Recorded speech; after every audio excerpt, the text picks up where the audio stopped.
हमको सब लोग कहने लगे बहुत गर्म है। आप तो छत के नीचे बैठे हैं, रोज रैलियां हो रही हैं, वहां पे जो जनता बैठी धूप में काय के लिए बैठी है? नहीं, उनको कुछ नहीं मिलना है, वो सांसारिक व्यक्ति के वायदों को सुनने के लिए बैठी हुई है। और कलीसिया में लोगों को गर्म लगता है, जबकि छत के नीचे पंखे में बैठे हुए हैं परमेश्वर के वायदों को सुनने के लिए। तब गर्मी का एहसास महसूस हो रहा है। और संसार में मैदान में खुले में धूप में बैठे लोग हैं, उनको गर्मी नहीं लगती, वो इंसान नहीं है। कितने लाखों की तादाद में लोग बैठते हैं रैली के अंदर, और थोड़ी सी देर के लिए गर्मी सताती है। अपने आप से बात करना शुरू कीजिए। ये मौसम आप घर में बैठेंगे तब भी गर्म लगेगा। अगर आपको यहां पंखे में गर्मी लगती तो घर में भी लगेगी। गर्मी मौसम है, और एक्सट्रीम पे हम लोग जहां रहते हैं वहां पर जाड़ा भी एक्सट्रीम पे जाता, गर्मी भी, और अब की बरसात भी एक्सट्रीम पे जाएगी। और आपको इसका आदी हो जाना चाहिए, आदत पड़ जानी चाहिए। हम लोग अमेरिका से नहीं आए कि हमको अभी यहां पर गर्मी बर्दाश्त नहीं हो रही, हम तो यहीं के निवासी हैं, हम लोगों को तो आदत पड़ गई। हालेलुया। तो कभी गर्मी का बहाना तो कभी मत कीजिएगा। कलीसिया में आए हैं, आप वहां आए हैं जहां पे परम पिता परमेश्वर, उसका इकलौता पुत्र प्रभु यीशु मसीह और पवित्र आत्मा, उसके बीच में हम आए, उसकी उपस्थिति में आए। जहां ये तीनों होते हैं, that is called the presence of God, परमेश्वर की उपस्थिति। अभी आपको कलीसिया के बारे में उसका स्पिरिचुअल स्टेटस नहीं मालूम है। आप सांसारिक रूप से जो गैदरिंग है, जो मंडलियां हैं, इसको आप कलीसिया समझते हैं। ये आपकी अज्ञानता है। कलीसियाएं नहीं है, कलीसिया है। प्रभु यीशु मसीह ने क्या कहा था? सिंगुलर बोला था कि ढेर सारी कलीसिया, मैं अपनी ढेर सारी कलीसियाएं बनाऊंगा, या मैं अपनी कलीसिया बनाऊंगा। सिंगुलर है कि बहुवचन? तो ये जो बहुवचन में आपको दिख रहा है, ये मसीह की कलीसिया नहीं है, ये मंडलियां हैं। ये मंडलियां हैं, असेंबलीज हैं, गैदरिंग्स हैं। इसको सभा बोलते हैं। सभा को सिनेगॉग भी बोला जाता है। सिनेगॉग का मतलब है आराधनालय, आराधना का स्थान।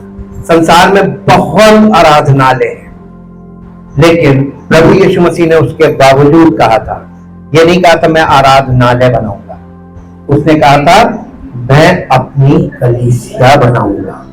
कलीसिया का मतलब बिल्डिंग नहीं है, कलीसिया का मतलब मंडली भी नहीं है, कलीसिया का मतलब है मसीह की देह। अभी आपको ये 3 पड़ाव पार करने हैं देह तक।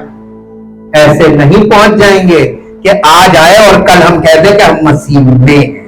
हाँ, अभी आप मसीह के बाहर हैं। You are in the world, you are in Adam, you are not in the body of Christ. आप अभी मंडली में, तो मंडली में है। मेरे साथ एक पद निकाल के पढ़िए। मंडली में होने को कभी घमंड मत समझिएगा। कई बार लोग सोचते हैं कि हम मंडली में आ गए, हम तो मसीही हो गए। धोखा। क्या आपको पता नहीं कहां से ये झूठी शिक्षा का धोखा है? लेकिन सत्य वचन में भी बताता हूं। मेरे साथ निकालिए नीति वचन की पुस्तक, नीति वचन की पुस्तक, उसका अध्याय 5 अध्याय का 14 पद पढ़िए। 13 और 14 पढ़ दीजिए। मैंने अपने गुरुओं की बातें ना मानी और अपने सिखाने वालों की ओर ध्यान ना लगाया। मैं सभा और मंडली के बीच में प्रायः सब बुराइयों में जा पड़ा। आज कलीसिया में लोग मालूम है, सारी बुराइयां कलीसिया में ही उनको मिल रही।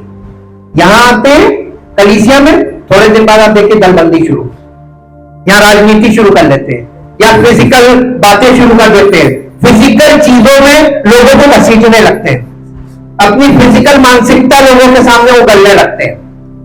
मालूम क्यों? इस पर इंग्लिश में पढ़िए दोनों वर्सेस 13 और 14, बहुत ध्यान दीजिएगा। ये नीति वचन की पुस्तक पवित्र आत्मा की पुस्तक है। बुद्धि का आत्मा वही है, ज्ञान का आत्मा वही है, समझ का आत्मा वही है, और ये तीनों चीजें आपको नीति वचन में बहुत प्रमुखता से मिलेगी। I have not obeyed I have not obeyed the voice of my teacher, the voice of my teacher. Who is our teacher? Holy Spirit. The voice of my teacher, not submitted and consented to those to those who instructed me. who instructed me. Yes, The extent the extent and boldness and boldness of my sin of my sin involved involved almost all evil in the estimation of the congregation and the community. समाज और congregation, सभा, मंडली, assembly, उसमें इतनी बुराइयां हैं। ये कहां से आती बुराइयां? क्योंकि एक व्यक्ति कहां से कलीसिया में आता निकलकर? संसार से। अब वो संसार में है, संसार की आत्मा, फिर वो आदम में है तो मनुष्य की आत्मा, और वो मनुष्य की आत्मा से भरा, संसार की आत्मा से भरा व्यक्ति कलीसिया में, असेंबली में आता है। और असेंबली में आके क्या करता है? क्या करता है? जहाँ से आता है वही बात फैला देता है। वो संसार की सोच और अपनी सोच उसको मिक्सचर बनाकर और वचन में लपेट कर एक दूसरे को मिसगाइड करने लगता है। हालेलुया। एक और पद निकालिए जो आपको मिलेगा यूहन्ना रचित सुसमाचार, the gospel of John chapter 3, the gospel of John chapter 3, 12 और 13 पद। जब मैंने यीशु मसीह बोल रहे हैं, जब मैंने तुमसे पृथ्वी की बातें कही और तुम उस बात पर भरोसा नहीं करते, उसे एक्सेप्ट नहीं करते, प्रतीति नहीं करते, मतलब उसे मान नहीं लेते, तो यदि मैं तुमसे स्वर्ग की बातें कहूं तो तुम उन बातों को कैसे विश्वास करोगे या मान लोगे कि जो कह रहा वो सही है? आगे पढ़िए। और कोई स्वर्ग पर नहीं चढ़ा, केवल वही जो स्वर्ग से उतरा, अर्थात मनुष्य का पुत्र जो स्वर्ग में है। अभी वो कहां है? अभी आपके माइंड में जितने यहां पर बैठे, स्वर्ग की परिभाषा आपके अंदर क्या है ये आपको खुद नहीं मालूम। आप सोचते स्वर्ग वो जगह है जो पवित्र जगह है। स्वर्ग में जब लोग, किसी की डेथ हो जाती, लोग कहते हैं स्वर्गवासी हो गया, और उसके लिए विनती, निवेदन, प्रार्थना ये सब कर रहे, काहे के लिए कर रहे हैं? शांति पाठ क्यों कर रहे हैं? क्योंकि मनुष्य का ये मानना है कि जो व्यक्ति जिसकी फिजिकल डेथ हुई है उसकी आत्मा स्वर्ग चली गई है। क्या सब स्वर्ग में सब लोगों की एंट्री हो जाएगी?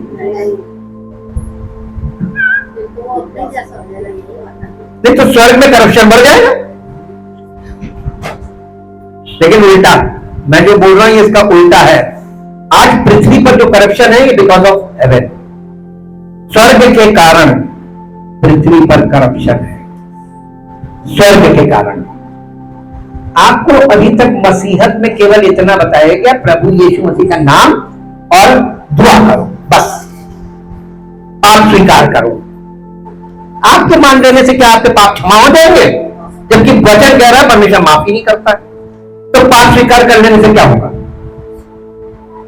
दुनिया में भी लोग पाप स्वीकार करते हैं, वो प्रतिदिन उनके मन में ये रियलाइजेशन होता है दिस इज रॉन्ग, और पश्चाताप करते हैं, लेकिन माफी नहीं है। माफी होती तो फिर प्रभु यीशु मसीह की मृत्यु, पुनरुत्थान, पवित्र आत्मा का उंडेला जाना और कलीसिया की शुरुआत, ये सब कुछ व्यर्थ। अगर ऐसे ही माफी मिल जाती पाप स्वीकार करने, अब बाइबल आपके सबके पास है, सब हिंदी जानते हैं पढ़ना, आप पढ़कर क्वेश्चन क्यों नहीं करते? आप सुनकर जो है उसके बाद प्रश्न नहीं करते, इसका मतलब आप सुन हो गए, सुनते सुनते सुन, कुछ नहीं मालूम, बस सुन रहे हैं। अरे सभा मंडली में रहते हुए तो लोग करप्शन में जा रहे हैं, कलीसियाओं में रहकर लोग करप्शन में जा रहे हैं, पूरी पूरी कलीसिया करप्शन में जा रही है। प्रकाशित वाक्य खोल के पढ़ लीजिए, 7 कलीसियाओं को पत्र लिखा, किसने लिखा? Head of the church. Who is the head of the church? Who is the head of the church? Jesus Christ. अब यही नहीं मालूम कलीसिया का मुखिया कौन है? कहां मसीह में है? कहां मसीह में? अभी आपको सिराजी नहीं शुरू हुआ आज। अभी हमने पिछले हफ्ते आपको संसार की आत्मा बताई, फिर हमने कल आपको उसके आगे का पार्ट खोल के हमने शैतान भी बता दिया। अब आपको इस पिक्चर को क्लियर करते हैं। अभी आपको इसको क्लियर नहीं किया, अभी आप पूरी पिक्चर नहीं समझ रहे, टुकड़ों किया। देखिए, पृथ्वी पर मनुष्य के पतन में किसका हाथ था? क्यों? शैतान ने क्यों मनुष्य का पतन कराया? क्योंकि मनुष्य के पतन से पहले शैतान का पतन हो गया था। शैतान का पतन हुआ था, शैतान को परमेश्वर ने अपनी उपस्थिति से नीचे फेंका। लेकिन नीचे कहां फेंका? नीचे कहां फेंका? कोई आंसर नहीं आ रहा, किसी को नहीं पता। परमेश्वर ने स्वर्ग से शैतान को फेंका, वो फॉरेन एंजल है, और उनको अकेले नहीं फेंका, उसके साथ अनगिनत दूत यानी स्वर्गदूत। There were so many fallen angels with the head of the fallen angels Satan, Lucifer, morning star. इनको सबको फेंका। कहां फेंका? ना जमीन को नहीं टच कर सकते। Yes, the third heaven is the abode of God. तीसरा, देखिए बाइबल के अनुसार अगर आप सही सटीक जानकारी रखना मांगते हैं तब तो दुष्ट आत्माएं आपको कुछ नहीं कर सकती, अगर आपकी स्टैंडिंग सही है। वरना स्वर्गदूतों की तो पूजा हो रही है। दूतों और संतों का पासबान कौन है? नहीं, दूतों और संतों का पासबान। अरे जाइए, आप लोग बड़े दिन में गाना गाते हैं, दूतों और संतों का पासबान है, तो किसके भी गाते हैं? सब सुनो, हम तो गाते ही नहीं। अब बड़े दिन में गा के दिखाओ।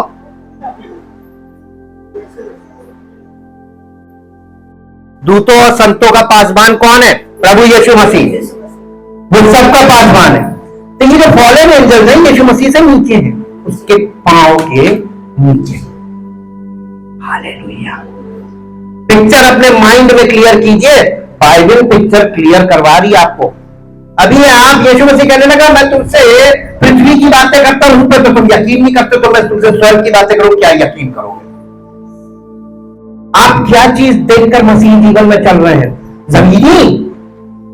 जमीन पर आपको कुछ नहीं देखना है। आपको प्रभु यीशु मसीह कहां पर है? पिता के दाहिने बैठा, थर्ड हेवन।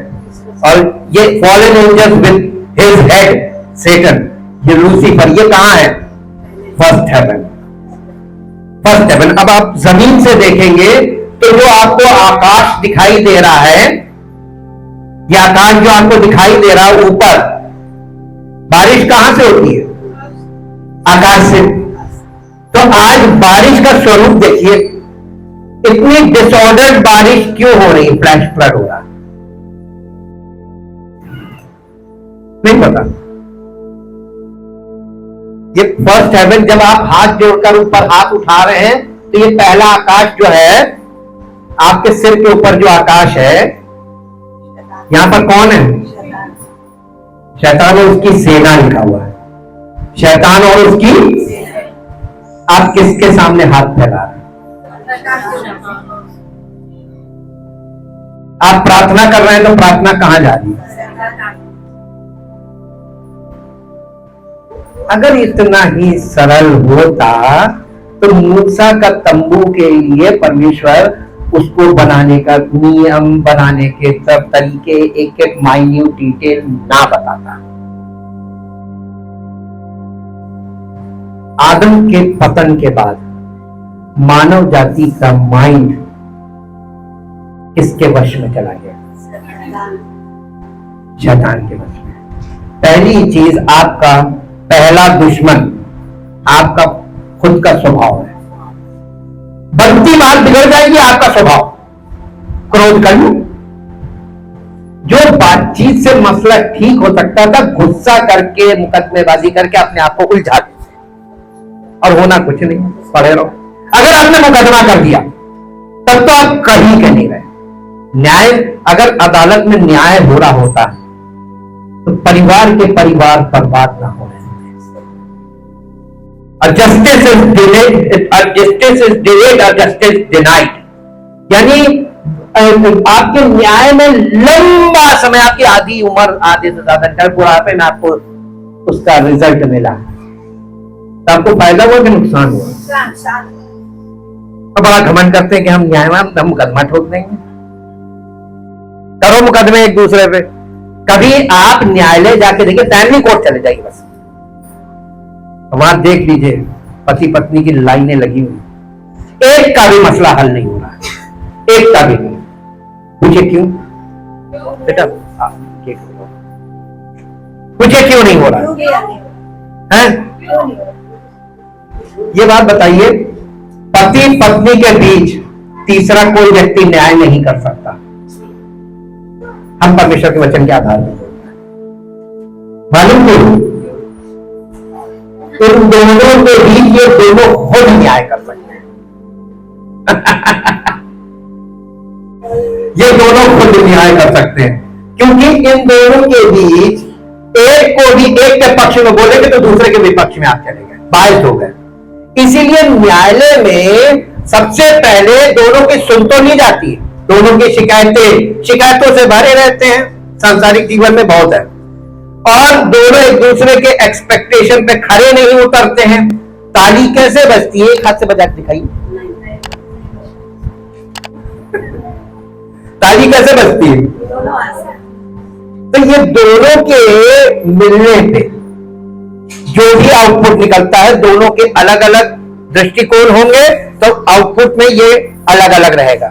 लेकिन दोनों का अगर दिल, मन, मस्तिष्क सब कुछ एक हो जाए तब क्या होगा? मसला हल हो जाएगा। परमेश्वर ने बहुत अद्भुत रीति से रचा है। स्त्री को उसने मिट्टी का पुतला बनाया, उसमें प्राण फूका, स्त्री खड़ी हो गई। देखो सब हाँ कह रहे हैं, कितने समय से सुना, सब देखा, जो बड़े आराम से कह रहे हैं हाँ ऐसे ही किया था। परमेश्वर को झूठा ठहरा दिया। अब बताओ, कलीसिया बैठे बैठे परमेश्वर को झूठा ठहरा दिया। यही सुन रहे हैं ना? ध्यान से सुनते हैं, जिंदगी भर सुन लो, कुछ नहीं होगा, क्योंकि वो अंदर दिल में तो जाता नहीं है और मेमोरी मेमोरीज में नहीं जा रहा, वो सीधा यहां से यहां निकल जा रहा। हालेलुया। लीकेज है, आपके सुनने में लीकेज है। जी, परमेश्वर ने स्त्री को कैसे बनाया? तो परमेश्वर ने, इसीलिए तो अर्धांगिनी बोलते हैं, आधा अंग, आधा अंग। अब एक बात बताइए, परमेश्वर ने आदम को जब पता है पतन के बाद, जब परमेश्वर ने जजमेंट दिया, उस जजमेंट में उसने पत्नी, उसकी स्त्री से क्या बोला था? पढ़ दीजिए निकाल के, आप लोग का बाइबल है। स्त्री से उसने क्या कहा था? दोषारोपण हो रहा था। सबसे पहले आदम से पूछा, हेड तू इधर आ, तूने ये क्या किया? बोले जो तो पत्नी तूने दी थी उसी ने खिला दिया। अच्छा, जो तूने पत्नी की बात सुनी, अब ले तू किस पे? नहीं, पत्नी पे नहीं लगाया, परमेश्वर ने दोष लगाया, तूने दी। फिर परमेश्वर ने वहां ढेर सारी स्त्रियों में से चुन के दिया नहीं था, उसी में से निकाल के दे दिया था आदम में से। तो आदम में से निकली थी ना, तो आदम का स्वभाव तो था ही उसमें। अब वो परमेश्वर पे दोष लगा रहा है, तूने दे, कहां दे, उसने कहा मैंने तो उसको बनाया भी नहीं, मैं तो तेरी पसली से निकाला है, वो तो तेरा आधा अंग है। तो आदम का आधा अंग आदम अपने ही शरीर से लड़ता है, कैसी भी घटना है, इसका न्याय कौन करेगा? संसार में कोई अदालत नहीं कर सकती। म्यूचुअल अंडरस्टैंडिंग में तलाक हो सकता है, लेकिन एक दूसरे से मांगते रहो, जब तक दोनों अग्री नहीं करेंगे हो नहीं सकता। अटका दो, नहीं देंगे। दूसरी कर नहीं सकता, कर ली तो इलीगल और फंस जाएगा। हालेलुया। परमेश्वर की बनाई हुई चीजों में मनुष्य दखल नहीं दे सकता, कानून दखल नहीं दे सकता। यह परमेश्वर की रचना है। जी, परमेश्वर कहा थे? अरे हमने बोला, पढ़ के देख लीजिए। स्त्री को उसने क्या बोला जजमेंट में? उसने कहा नहीं, आदम ने कहा, हाँ, जिस स्त्री को तुमने मेरे संग रहने को दिया, उसी ने उस वृक्ष का फल मुझे दिया और मैंने कहा। मैं तो बहुत भोला हूँ। आदम देखिए परमेश्वर के सामने एकदम भोला बन गया। मैं तो कुछ ही नहीं कर रहा, परमेश्वर तुमने पत्नी दे दी थी, इसी ने मुझे खिला दिया। जी, तब यहोवा परमेश्वर ने स्त्री से कहा, तूने ये क्या किया? स्त्री ने कहा, सर्प ने मुझे बहका दिया, तब मैंने खा लिया। कितनी सरल तरीके से पति को छोड़ के तुम दूसरे की सुन क्यों रहे? स्कीम लेकर लोग खड़े होते मालूम है आजकल संसार में, मेल्स को नहीं। क्यों? उधर समझाना आसान है, बहुत जल्दी इमोशनल होते, बहुत जल्दी उनको टैकल कर लीजिए आप। इसलिए परमेश्वर ने फिजिकली, आप देखिए फिजिकली, अभी हम स्पिरिचुअल की बात नहीं कर रहे हैं, मसीह में बात नहीं कर रहे हैं, हम संसार में बात कर रहे हैं। फिजिकली आफ्टर द फॉल परमेश्वर ने स्त्री को देखिए एक बंधन में डाला है। क्यों डाला है? स्त्री हेड नहीं हो सकती फिजिकली। अगर हेड हो गई घर की तो बट्टा धार है। मालूम क्यों? ये फॉलन एंजल्स हेड के द्वारा ही तो काम करते हैं। अब आप वहां से देख लीजिए शैतान कौन था, वहां जिसे सर्प कहा जा रहा है वो शैतान है, वो कौन था? Fallen angel. उसने, स्त्री ने उसकी बात बड़ी सुन ली और सुनकर मान भी ली और अपना तो अपने साथ अपने पति का भी पतन करा दिया। जी, यहां पर इसको पूरा पढ़िए आगे। तब यहोवा परमेश्वर ने सर्प से कहा, तूने जो ये किया है इसलिए तुम सब घरेलू पशुओं और सब बनेले पशुओं से अधिक श्रापित है। तू पेट के बल चला करेगा और जीवन भर मिट्टी चाटता रहेगा। और मैं तेरे और स्त्री के बीच में, और तेरे वंश और स्त्री के वंश के बीच में बैर उत्पन्न करूंगा। कौन? स्त्री का वंश तेरे सर को कुचल डालेगा और तू उसकी एड़ी को डसेगा। और स्त्री को परमेश्वर ने क्या बोला था? वो अधूरा रह गया। स्त्री को बोला था, स्त्री को क्या बोला था?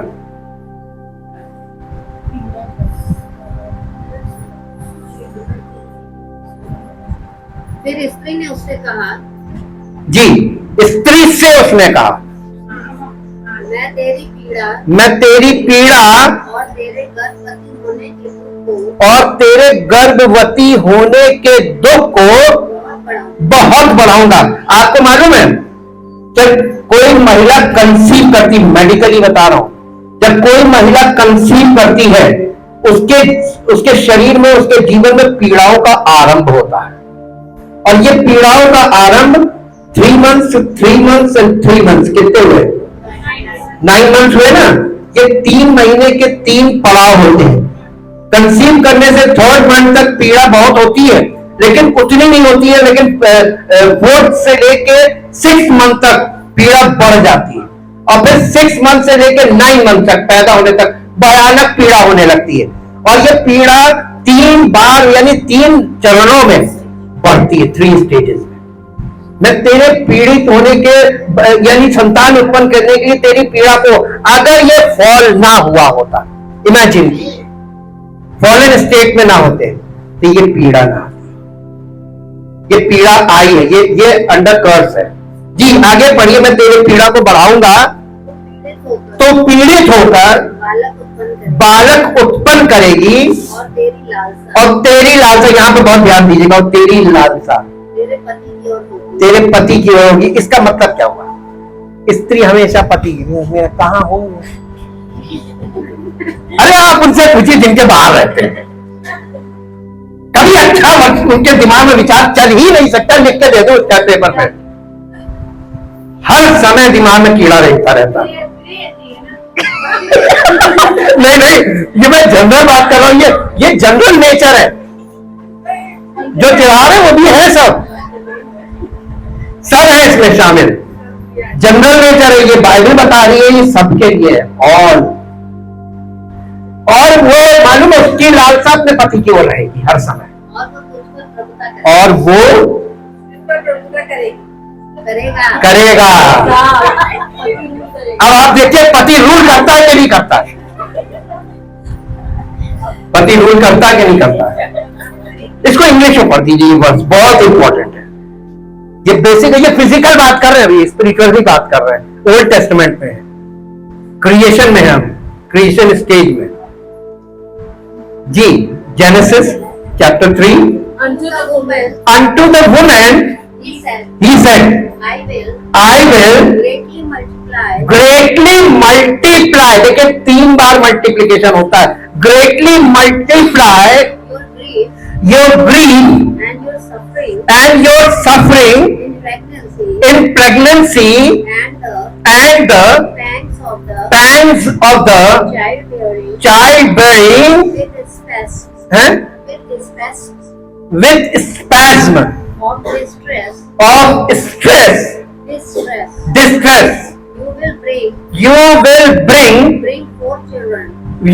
bring forth children, yet your desire and cravings will be for your husbands,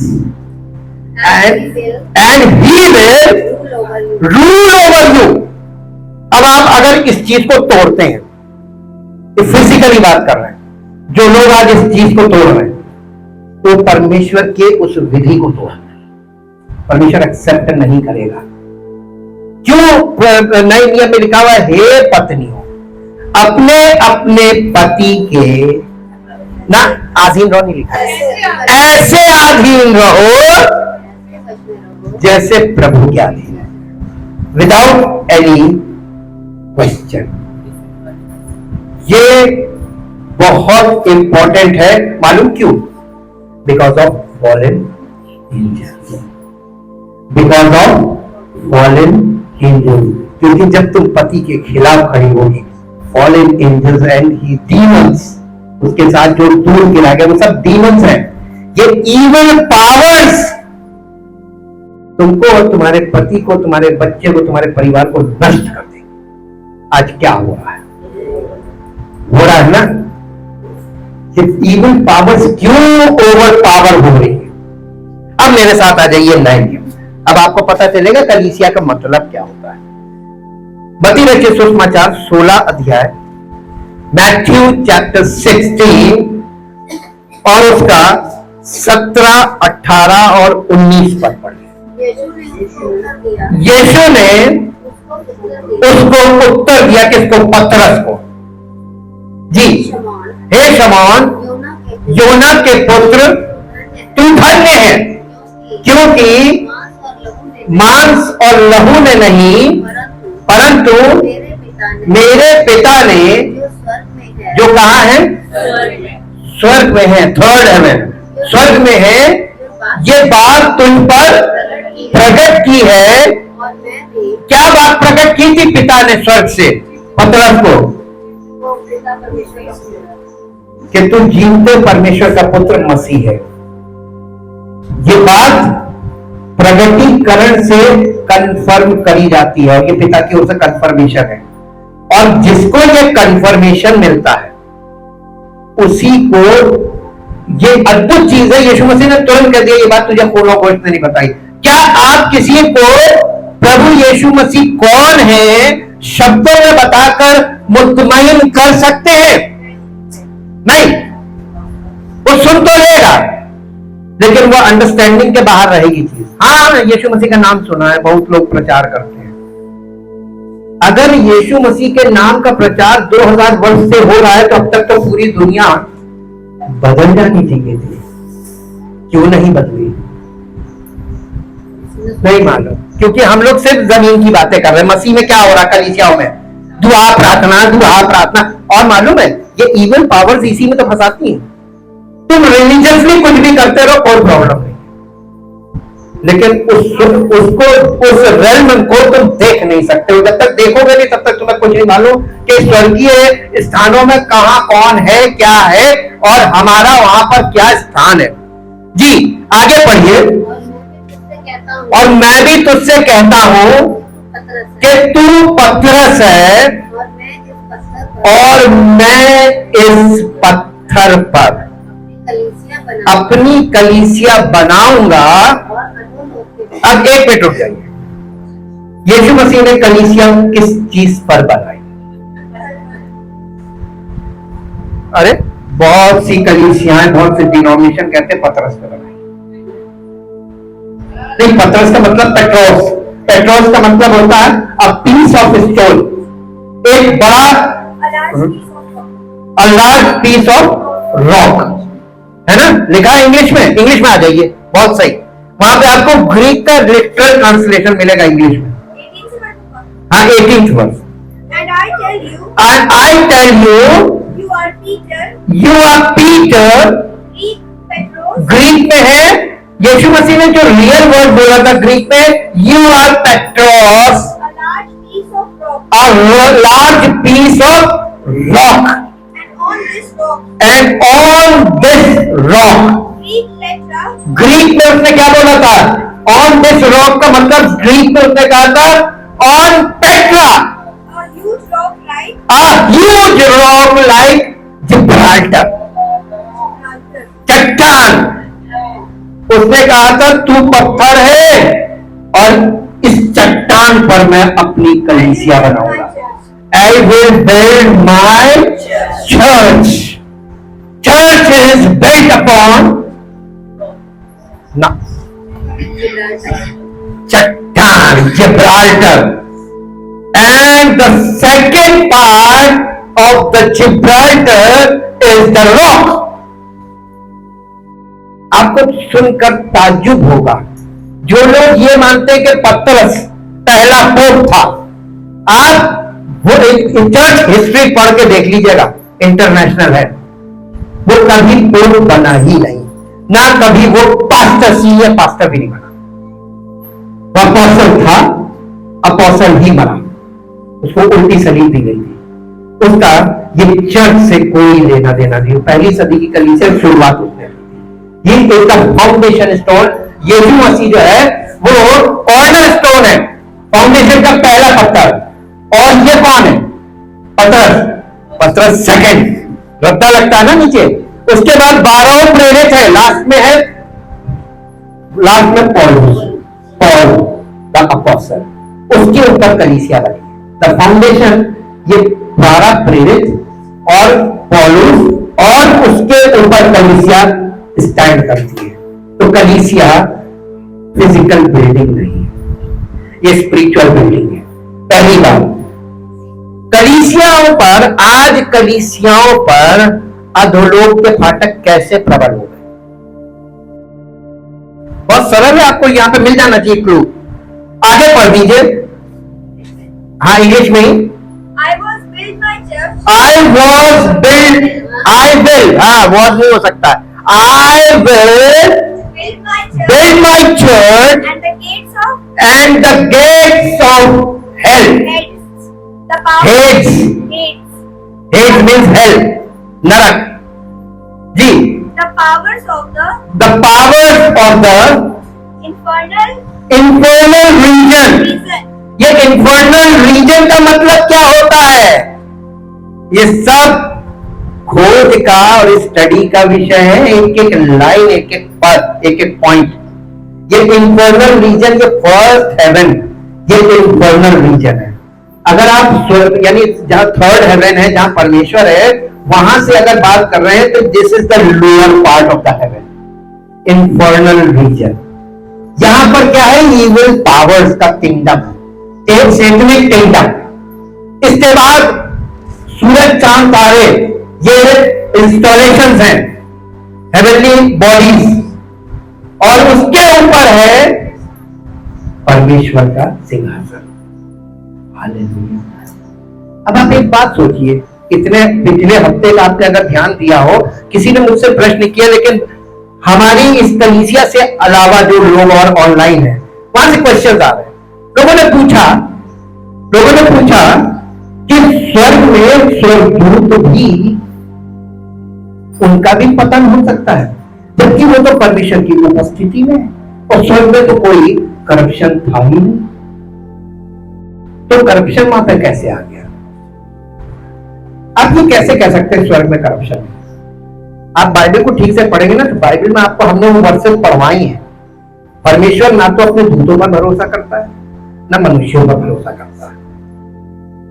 परमेश्वर किस पे भरोसा करता है? अपने इकलौते पुत्र परमेश्वर. उसने प्रूव किया ही इज फेथफुल और होली स्पिरिट. इसके बाहर परमेश्वर किसी पर बिलीव नहीं करता. और मालूम है, कलीसियाओं में लोग स्वर्गदूतों की पूजा में लगे हुए, वर्शिप ऑफ एंजल्स. अगर आप स्पिरिचुअल डीमंस की वर्शिप कर रहे हैं, तो आप परमेश्वर से कोसों दूर हैं, आप शैतान के कंट्रोल में हैं, उसकी आराधना कर रहे हैं. सिर्फ एक पद निकालिए जो आपको मिलेगा, मत्ती रचित सुसमाचार, उसका अध्याय 4. मत्ती रचित सुसमाचार अध्याय 4, बल्कि लूका में निकाल लीजिए, लूका में ज्यादा बढ़िया. लूका रचित सुसमाचार अध्याय 4, चैप्टर वही रहेगा, चैप्टर 4. लूका चैप्टर 4. हाँ, पहले पद से पढ़िए.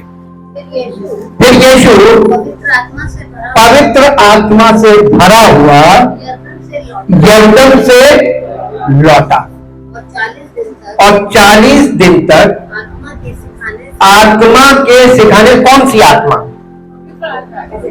पवित्र आत्मा के सिखाने से जंगल में फिरता रहा, और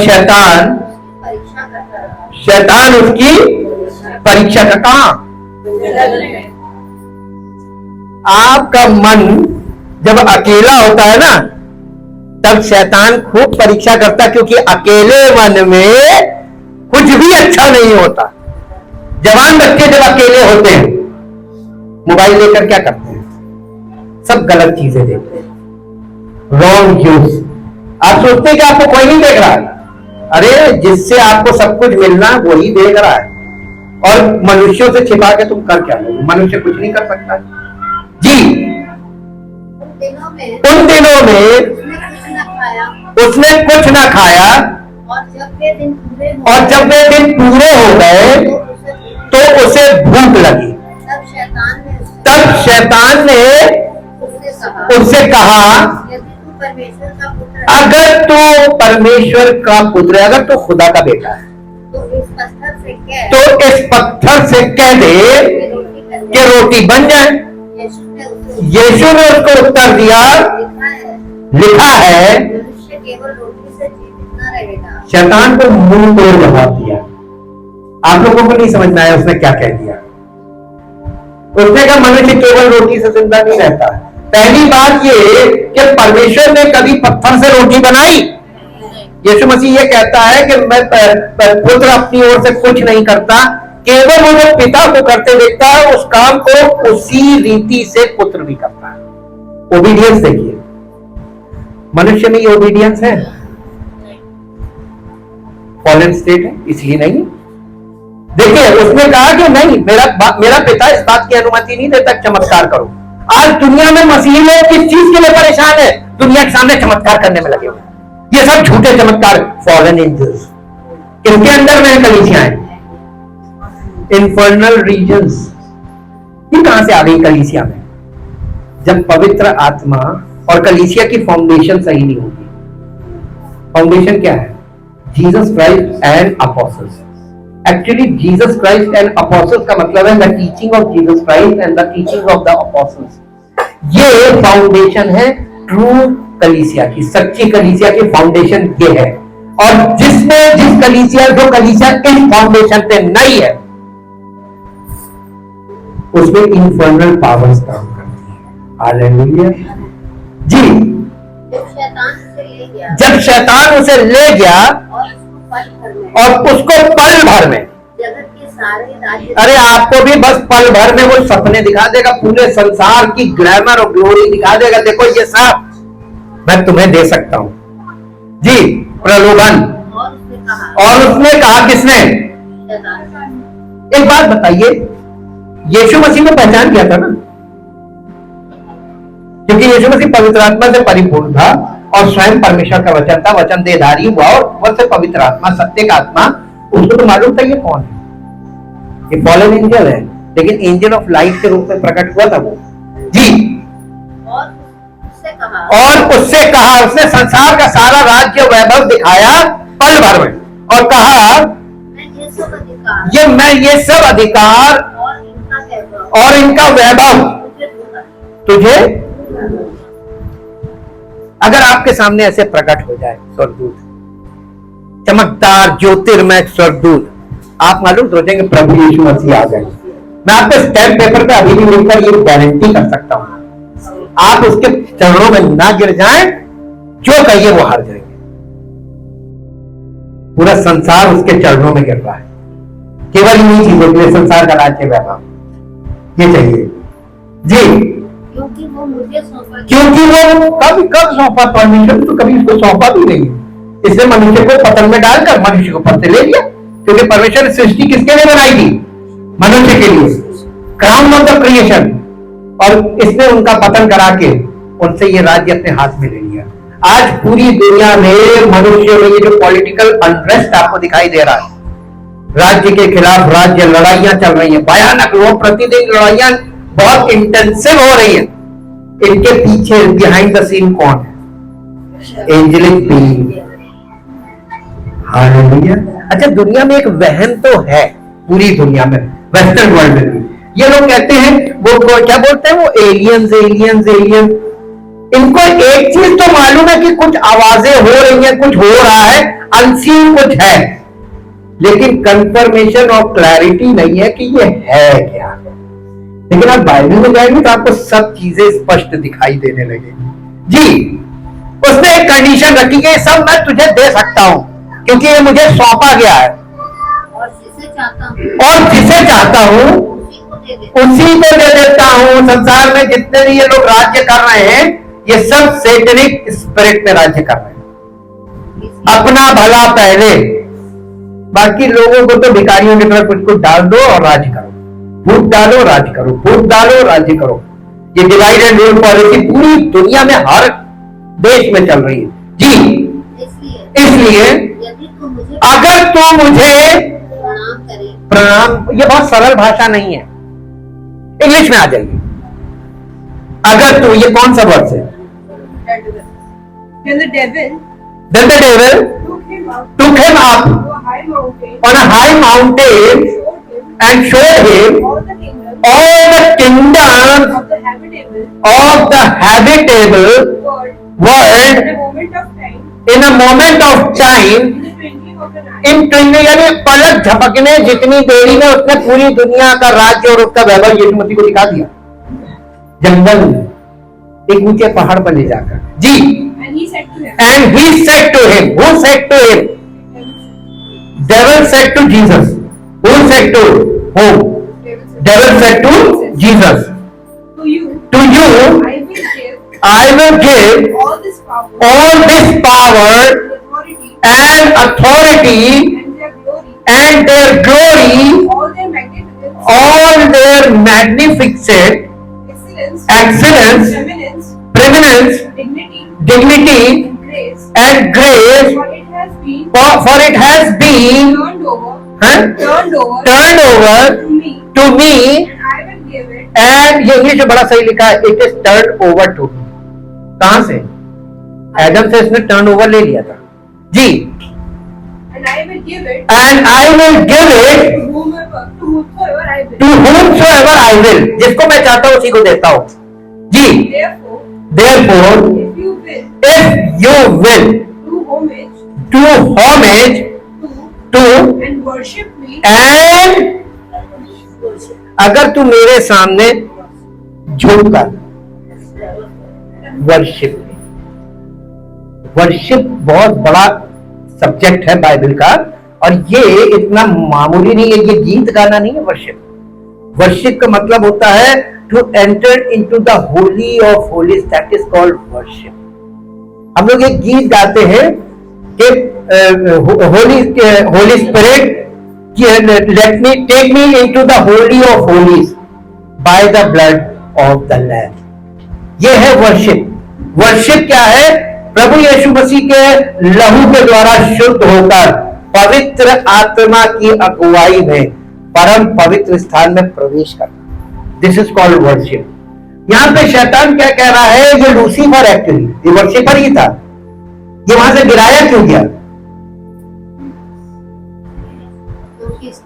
आज पूरा संसार वर्शिप कर रहा है, लेकिन टू होम दे वर्शिप। आपने नहीं, आपने कभी ध्यान दिया वर्शिप किसकी कर रहे हैं? पूरा संसार प्रार्थनाएं कर रहा है, किससे? फर्स्ट 7 में कौन है? तुम्हारी प्रार्थना ऊपर जा ही नहीं सकती परमेश्वर का। ये है प्रॉब्लम। इसलिए यीशु मसीह ने कहा था, I will build my church. Church is not a building, church is special mission. ये बड़ी मिस्ट्री की चीज है, ये मिस्टीरियस बॉडी है। अब मेरे साथ निकालिए यशायाह नबी की पुस्तक द बुक ऑफ आइज़ाया। हम आपको थोड़ा दिखाते हैं ये फॉलन एंजल के बारे में। इसका 14 अध्याय,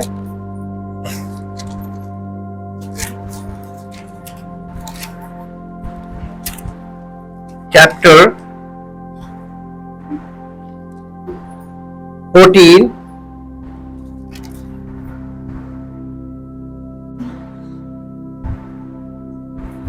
हाँ चैप्टर 14 और इसका 9 पद से पढ़िए। पाताल के नीचे अधोलोक में उससे मिलने के लिए हलचल हो रही है, पर तेरे लिए मुर्दों को अर्थात पृथ्वी के सब सरदारों को जगाता है, और वे जाति जाति से सब राजाओं को उनके सिंहासन पर से उठा खड़ा करता है। वे सब तुझसे कहेंगे, क्या तू भी हमारी नाई है? निर्बल हो गया है? क्या तू हमारे समान है? हमारे समान ही बन गया? तेरा वैभव और तेरी सारंगियों को है? सारंगियों का शब्द अधोलोक में उतारा गया है। कीड़े तेरा बिछौना और केचुए तेरा ओढ़ना है। जी आगे पढ़िए। हे भोर के चमकने वाले, ये कौन है ना? ये लूसीफर है। ये हमने आपको चैलेंज किया ना, अगर ये प्रकट हो गया सिमिलर टू, यानी यीशु मसीह में इसमें अंतर आप नहीं कर सकते जब तक आप स्पिरिचुअल आईज आपकी क्लियर नहीं हो जाती। ये मैच्योरिटी लेवल का विषय है। और आज कलीसियाओं में देखिए लोगों को, कुछ नहीं, आप मेकअप करके फरिश्ता बनकर उनके सामने खड़े होकर आपकी पूजा कर लेंगे। ये मेरा चैलेंज है। अरे आजकल नाटकीय रूप, आप नाटक के रूप में घुस के देख लीजिए। फरिश्ते के कॉस्ट्यूम में आप आइए, देखिए लोग आपके सामने दरबत करेंगे। और दूसरा बता दें, बहुत सच्चे विश्वासी जो अपने आप को बने, आप आतंकवादी बन के कलीसिया हो जाइए, सब भाग जाएंगे। क्या जो यीशु मसीह पर विश्वास करता है वो रुके, उसको गोली से मारेंगे, बाकी जो नहीं करता वो भाग जाए। सूर्य में बार आपको दिखाई देगा। जब पतरस मुकर गया जी, तो आज के लोग क्या चीज है? ये टेस्ट है, एसिड टेस्ट। आपको पता चल जाएगा जब मेरे नाम पे मैं बस्ती में हूँ, मैं बस्ती में तो ब्रेक में कहा गए, स्किप करके देख लीजिए, आपको सीन पता चल जाए। कॉस्ट्यूम सटीक होना चाहिए, पता ना भ्रम तो उनके दिमाग में है ही कि फरिश्ता ऐसा होता है, फरिश्ता बन के आ जाइए। अरे हम लोगों ने जब हम लोग कन्वेंशन करने जाते थे जीएमटी की, उसमें स्किट्स करते थे, और उनको स्किट करने हम लोग बहुत इस चीज में तेज रहे जवानी में। और हमारे पास तो साउंड और लाइट भी था, और स्किट पे भी हम भाग लेते थे, सब कुछ कर लेते थे। और हम लोग ने ऐसे ऐसे स्किट किए, ऐसा ऐसा कॉस्ट्यूम के पब्लिक में जो वो भागा, दुष्ट आत्मा वो जिसमें नहीं थी, जिसको यीशु मसीह वो कब्रों में रहा करता था, वो वाला स्किट किया। और वो ऐसा उसका कॉस्ट्यूम था, जब वो पब्लिक में भागा, लेडीज चीख चीख के भागने लगी। रियल हो गया। ये हिंदुस्तान की बात कर रहे हैं। हाँ, हालेलुया। तो हम लोग अनुभव से हम बात कर रहे हैं, हम लोगों ने किया है ये सब। आप कॉस्ट्यूम धारण करके देख लीजिए कभी भी, सीरियसली अब देखिए आपको रिजल्ट मिल जाएगा। ये सब दिखावे वाले। हाँ, आगे पढ़िए। हे भोर के चमकने वाले तारे, तुम क्यों कर आकाश से गिर पड़ा है? तू जो जाति जाति को हरा देता था, अब कैसे काट कर भूमि पर गिराया गया है?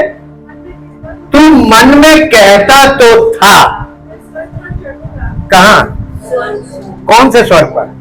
फर्स्ट हेवन से थर्ड हेवन पर। वहां चढ़ूंगा मैं, अपने सिंहासन को ईश्वर के तारागण से अधिक ऊंचा करूंगा, और उत्तर दिशा की छोर पर सभा के पर्वत पर, हाँ, यानी ये है माउंटेन ऑफ कॉन्ग्रीगेशन, यानी पूरी दुनिया का संचालन मैं करूंगा, ये वो कह रहा है। हालेलुया। आज कौन कर रहा है पूरी दुनिया का संचालन? यही भोर का तारा है। अब जल्दी से मेरे साथ आ जाइए, इफिसियों की पत्री, इफिसियों की पत्री और उसका अध्याय 3, पहला अध्याय पढ़िए, पहला अध्याय 3 पद, पहला अध्याय 3 पद।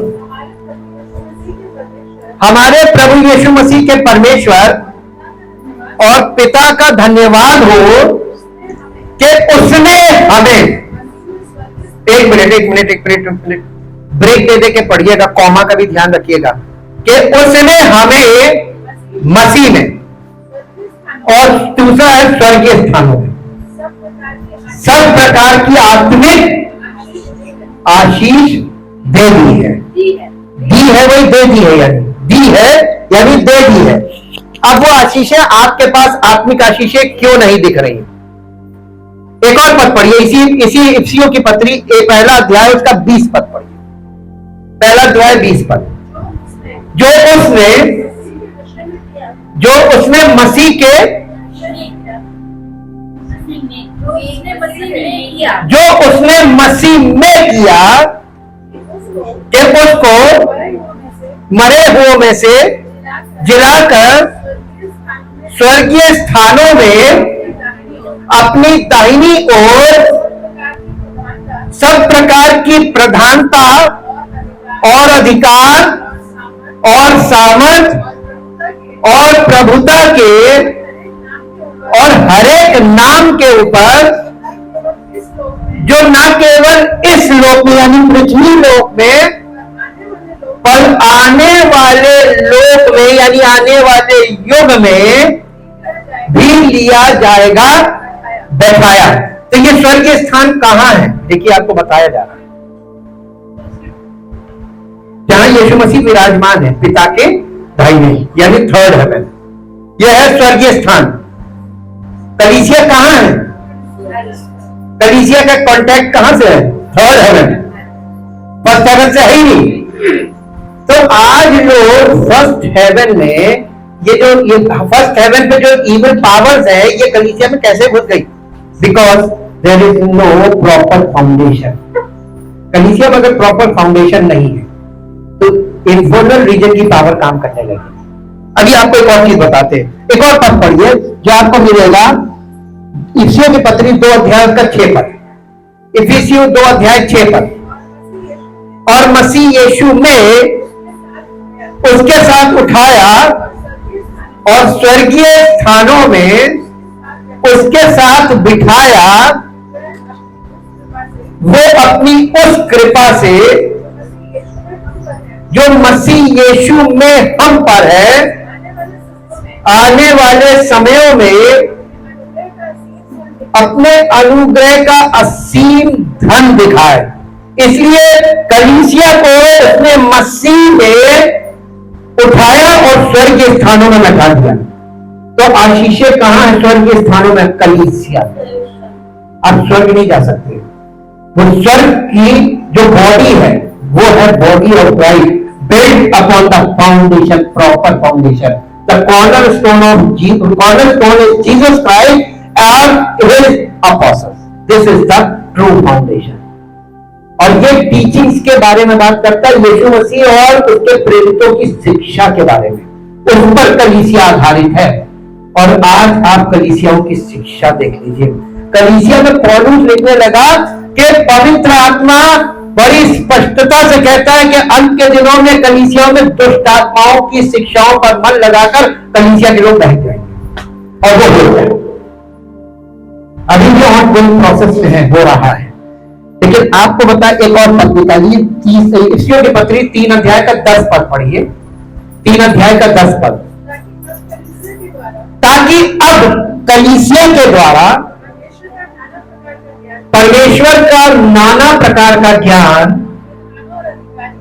प्रधानों और अधिकारियों पर जो स्वर्गीय स्थानों में फर्स्ट हेवन में है, किसके द्वारा? किसके द्वारा ना? फिर से पढ़िए क्या लिखा है। हाँ, किसके द्वारा? तो कलीसिया तो अभी बहती है, खुद ही स्वर्गीय स्थानों में नहीं पहुंची है। तो ये फर्स्ट हेवन में जो इनके सामने जो परमेश्वर का सारा ज्ञान इनको बताना था कलीसिया तो खुद इनकी वर्शिप कर रही, इनकी शिक्षाएं चल रही कलीसियाओं में। कहां हो रहा है ये? इसी को बोलते हैं heaven, spiritual realm. Spiritual realm के 2 पार्ट है। स्वर्ग 3 पार्ट में है और ये 3 पार्ट में जो सबसे ऊपर वाला है वो परमेश्वर की उपस्थिति है और नीचे Lucifer and his fallen angels, और उसके बाद पृथ्वी है। बीच में सूरज, चांद, तारे, ये इंस्टॉलेशंस। अब आप देखिए कि ये गैप है। इसके बाद परमेश्वर ने जब सृष्टि की रचना की तो परमेश्वर को पहले से मालूम था कि मनुष्य का पतन होगा। पूछिए कैसे? शैतान को परमेश्वर ने फटका था पतन में। मुझे मालूम था कि ये गड़बड़ी। जब आपके घर में इंटरनल मैटर्स होते हैं तो घर के इंटरनल लोगों को पता चला ये इसी ने, भले प्रमाण था लेकिन कंफर्म जरूर रहता, बस प्रूफ नहीं रहता, बोलते नहीं, लेकिन मालूम रहता कि किया किसने होगा। हालेलुया। ये गुप्त चीज होती है जो सिर्फ इंटरनल लोग ही जानते हैं। परमेश्वर को मालूम था कि ये होगा, और इसलिए परमेश्वर ने मनुष्य को बनाने से पहले, सृष्टि को बनाने से पहले रिक्रिएशन योजना पहले से तैयार कर दी। हालेलुया। प्रमाण दे, प्रमाण दे। उत्पत्ति की पुस्तक 3 अध्याय, उत्पत्ति की पुस्तक 3 अध्याय उसका 15 पद पढ़ी। उत्पत्ति 3 अध्याय 15 पद। और मैं तेरे और इस स्त्री के बीच में और तेरे वंश और इसके वंश के बीच में क्या करूंगा? किसके किसके बीच? स्त्री के वंश में, और तेरे किसको बोल रहा है? सेटन। सेटन और शैतान का वंश कैसे आएगा?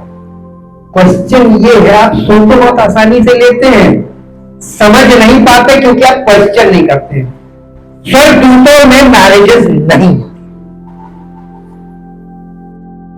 स्वर्गदूतों में मैरिजेस नहीं होती। उनको परमेश्वर ने स्वर्गीय बनाया ना, वहां मैरिजेस नहीं होती। ये बात आपको कंफर्म कैसे होती है? यीशु मसीह से एक व्यक्ति ने जब ये प्रश्न किया कि एक स्त्री, वो व्यवस्था के आधार पर पूछ रहा था, वो उसका पति बिना संतान के मर गया, और उसके बाद उसके भाई को करना था व्यवस्था के अनुसार कि अपने भाई के लिए उसी स्त्री से शादी करे, वो भाई के लिए संतान उत्पन्न करे। तो उसके 7 भाई थे, 7 भाई ने उससे विवाह किया और 7 मर गए बिना संतान के। तो उसने प्रश्न किया यीशु मसीह से कि पुनरुत्थान में वो स्त्री किसकी पत्नी कहलाई? कितने टिपिकल लोग थे। वहां पर विवाह नहीं होते हैं। स्वर्ग में सब लोग स्वर्गदूतों के समान होंगे और स्वर्गदूतों में विवाह नहीं होते। कंफर्म बिब्लिकल बता रहे। और यहां पर परमेश्वर क्या है, क्या रहा, फिर से पढ़िए। नहीं समझ में आ रहा। और मैं तेरे और इस स्त्री के बीच, और तेरे वंश और इसके वंश के बीच, और तेरे वंश और इसके वंश के बीच पैर उत्पन्न करूंगा। अब बताइए शैतान का वंश कहां से आया? और स्त्री का वंश दोनों ही दुर्लभ चीज है, दोनों दुर्लभ है। सुन तो आप बहुत आसानी से रहे इतने समय से, क्वेश्चन कभी नहीं किया, लेकिन आपको ये चीज क्लियर हुए बिना आप आगे बढ़ नहीं सकते। इसको कहते हैं प्रोटो गॉस्पली, द फर्स्ट गॉस्पल जो परमेश्वर ने शैतान को सुनाया था और आदम और हवा को सुनाया था। ये फर्स्ट गॉस्पल है। तो क्रिएशन के बाद पतन, और पतन के बाद जजमेंट, और जजमेंट में ये गॉस्पल आ गया, और गॉस्पल के आधार पर स्वर्गदूतों का और समस्त मानव जाति का न्याय किया जाएगा। ये यहां पर बोल दिया जा रहा है। और वो न्याय करेगा कौन? उसका हेड कौन होगा? प्रभु यीशु, ही इज द किंग। अब आगे पढ़िए इसी को जी। और तेरे वंश और इसके वंश के बीच, तेरे वंश और इसके वंश के बीच में बैर उत्पन्न करूंगा, वो तेरे सिर को कुचल वो तेरे सिर को कौन कुचल डालेगा? कौन? स्त्री का वंश। स्त्री का वंश तेरे सर को कुचल डालेगा, और तू उसकी एड़ी को, और तू उसकी एड़ी को डसेगा। अब बताइए, इंग्लिश में पढ़ के बताइए, ये क्लियर है कि नहीं? And I will put enmity between you and the woman and between your offspring your offspring and her offspring. and her offspring. He will bruise and tread your head underfoot, and you will lie and you will lie in wait in wait. and bruise. You will lie huh? in wait. in Wait. WIT wait And bruise his heel. and bruise his heel. ये मालूम है यीशु मसीह के लिए बोला गया। अब आप इसका और आगे का ऑन गोइंग भी सुनिए। कलीसिया कौन है? यीशु मसीह की होने वाली दुल्हन स्त्री है ना, स्त्री का वंश मसीही लोग, मसीही लोग हैं। शैतान के और मसीही लोगों के बीच एक दुश्मनी है। हालेलुया। अब बिना मसीह के कलीसिया शैतान पर जयवंत नहीं हो सकती। समझ में आ गया? यीशु मसीह, अगर मसीह में है तो शैतान कुछ नहीं कर सकता। हमारी डायरेक्ट एक्सेस है थर्ड हेवन। और अगर मसीह में नहीं है, नाम की है और फॉल्स टीचिंग है, तो वो कलीसिया, देखिए कलीसिया 2 प्रकार की भी बताई गई, 2 प्रकार की फाउंडेशन बताई गई कलीसिया की। मत्ती रचित सुसमाचार 7 अध्याय, मत्ती रचित, ये यानी हेवनली स्पिरिचुअल रेल्म आपको क्लियर होना बहुत जरूरी है। स्वर्गीय रेल्म नहीं अगर आपको क्लियर है तो आप आगे बढ़ नहीं सकते, आप इसी में फंसे रहेंगे। 7 अध्याय का 24 पद से पढ़िए, मत्ती 7 अध्याय 24 पद से। इसलिए जो कोई मेरी ये बातें यीशु मसीह कह रहा है, इसलिए जो कोई मेरी ये बातें सुनकर उन्हें मानता है, उन्हें मानता है, वो उस बुद्धिमान मनुष्य के समान होगा, ठहरेगा जिसने अपना घर चट्टान पर बनाया है। देखिए चट्टान आ गई ना, और में वर्षा और बाढ़ें, बाढ़ नहीं आएगी, बाढ़ें आएंगी, प्लूरल है, और आंधी नहीं चलेगी, आंधियां चलेंगी और उस घर से टकराएंगी। ये फॉरेन एंजल की टेस्टिंग है। फिर भी वो नहीं गिरा, इसका विश्वास डिगा नहीं, क्योंकि उसकी नेव, ये चट्टान कौन है? नहीं, इसका मतलब है the teachings of Jesus Christ. उसकी शिक्षाओं में मन लगाए रहो और उन शिक्षाओं के अनुसार जीवन व्यतीत करो, तब तुम चट्टान पर हो, मसीह में हो, और वरना तुम झूठे गवाह। आगे पढ़िए। परंतु जो कोई मेरी ये बातें सुनकर सुनता है और उन पर, ये तो ज्यादा दो प्रकार के लोग हैं। ये तो आपको मिल जाएंगे बहुत आसानी से। सुनने वाले सब हैं, चलने वाला कोई नहीं।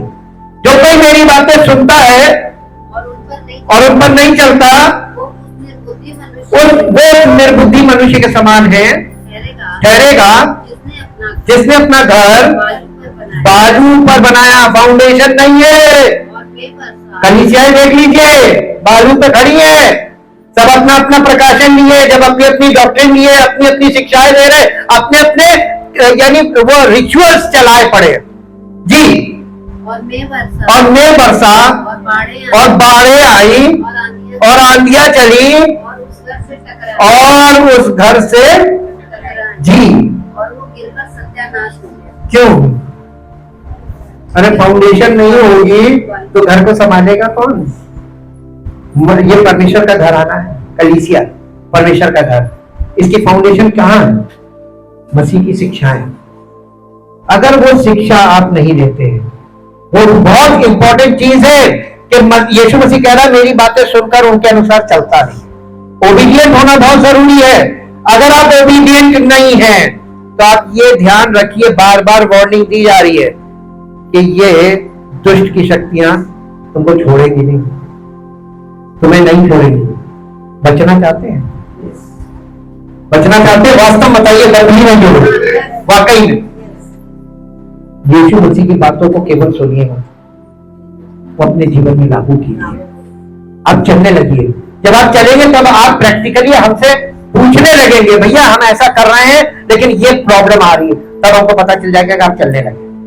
जब आप चलने लगेंगे तब आपको समस्या आएगी, क्योंकि आपको प्रैक्टिकली गाइडेंस की जरूरत पड़ेगी। चलने में मार्गदर्शन किसको चाहिए? जो चल रहा है, और जो बैठा है उसको मार्गदर्शन की जरूरत है। तो अभी तक किसी ने मार्गदर्शन के लिए कहा नहीं। जब आप कहने लगेंगे तो हमें समझ में आ जाएगा आप चल रहे हैं। हालेलुया। कि कलीसिया जो है ना, वो ऐसी डायरेक्ट थर्ड हेवन से कनेक्टेड है कि ये पवित्र आत्मा के द्वारा, कि पवित्र आत्मा पिता और पुत्र की बातें हमको बताता भी है और हमें दिखाता भी है, और ताकि हम देख सके। एक एग्जाम्पल आपको दिखाना मांगते हैं, एक एग्जाम्पल, और एक एग्जाम्पल के बाद हम प्रार्थना में चलेंगे ताकि आपका हृदय तैयार हो। मेरे साथ निकालिए न्यायों की पुस्तक, नहीं पहला राजा निकालिए, पहला राजा 6 अध्याय 15 से 17। पहला राजा 6 अध्याय उसका 15 से 17 तक पढ़ दीजिए। First king. और उसने भवन की, नहीं सुनाई दे रहा, भीतों पर, दीवारों पर, भीतर बाहर देवदारों की तख्ताबंदी की, और भवन के फर्श से छत तक, भीतों में, भीतर बाहर लकड़ी के तख्ताबंदी की, और भवन के फर्श को उसने सनोवर के, ये पहला राजा 6 अध्याय 15, 16, 17 पद। हाँ, पिछली अलग में भी उसने 20 हाथ की दूरी पर फर्श से ले भीतों के ऊपर तक, भीत का मतलब दीवार, देवदारों की तख्ताबंदी की इस प्रकार उसने परम पवित्र स्थान के लिए भवन के में एक भीतरी कोठरी बनाई और उसके सामने का भवन अर्थात मंदिर की लंबाई 40 हाथ की थी। नहीं, ये मेरा रेफरेंस से नहीं मेल खा रहा है। अच्छा, एक और पद निकालिए जो आपको मिलेगा डैनियल की पुस्तक 8 अध्याय 15-16 पद। डैनियल की पुस्तक 8 अध्याय का 15 और 16 पद। ये बात दर्शन में देखकर मैं डैनियल इसके समझने का यत्न करने लगा। इतने में पुरुष का रूप धरे हुए कोई मेरे सन्मुख खड़ा हुआ दिखाई पड़ा। तब मुझे ऊले नदी के बीच से एक मनुष्य का शब्द सुनाई पड़ा जो पुकार कर कहता था, हे जिब्राइल, उस जन को उसकी देखी हुई बातें समझा दे। तब इसको पता चल गया अच्छा ये जिब्राइल है। किस रूप में प्रकट हुआ? किस रूप में प्रकट हुआ? इतनी जल्दी आप लोग के दिमाग से स्लिप होता है जब वर्ष पढ़ी शुरू में ही बता दिया।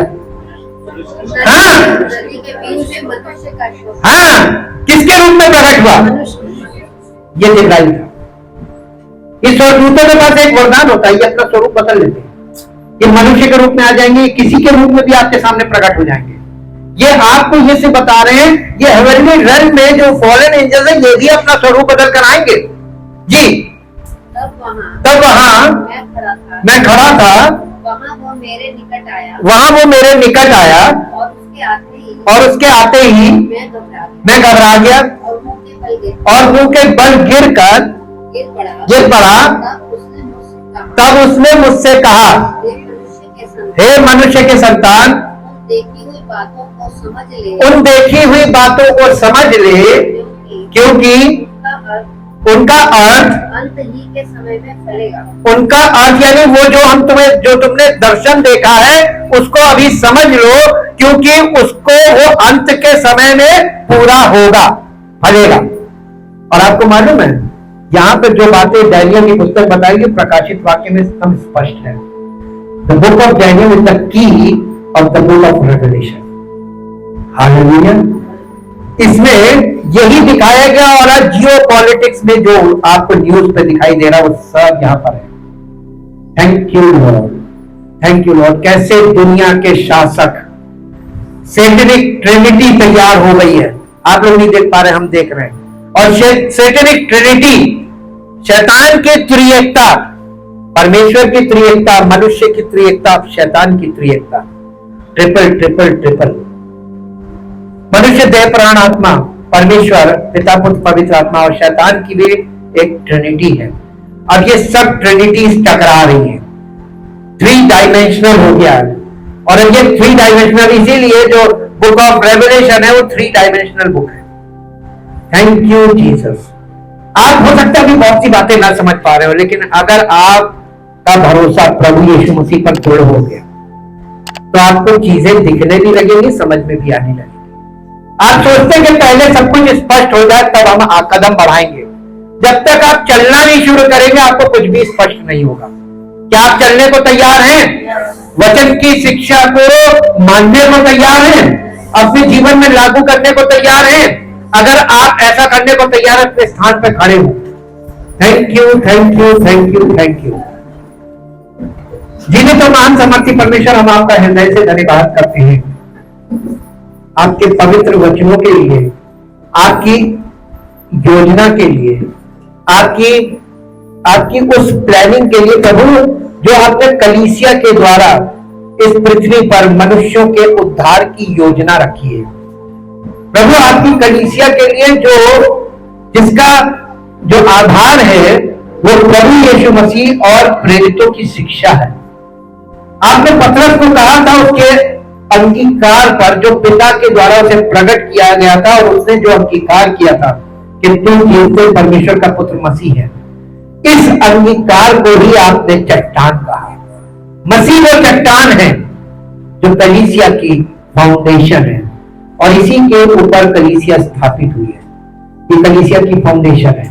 हम चाहते हैं प्रभु यीशु मसीह की शिक्षाएं, प्रेरितों की शिक्षाएं मसीही जीवन में, हमारे जीवन में पूरी तरीके से परफेक्ट पाई जाए। हम उस शिक्षा के आधार पर जीवन बिताने वाले हैं, ताकि हम सब बातों में उसके द्वारा जयवंत हो और उसकी महिमा की योग्य हो, सारी महिमा उसको मिले। प्रभु, हम आपका धन्यवाद करते हैं इन सब लोगों को जो अब तक तो अज्ञानता से भरे हुए थे, लेकिन धीरे धीरे प्रभु ये आपके वचन को समझने लगे। हम चाहते हैं प्रभु, पवित्र आत्मा के अभिषेक के द्वारा इनकी बुद्धि और ज्यादा खुल जाए, और इनके मन की अज्ञानता दूर हो, और अंधकार इनके मनों से दूर हो जाए, इनकी मन की आंखें ज्योतिर्मय हो, ताकि ये और आपके इकलौते पुत्र प्रभु यीशु मसीह की महिमा को देख सके, और इस सुसमाचार को जो प्रभु यीशु मसीह की महिमा का समाचार देता है, हम सबके जीवनों में उसकी ज्योति प्रकट करने वाला, उसका नाम है प्रभु यीशु मसीह के नाम से, आमीन।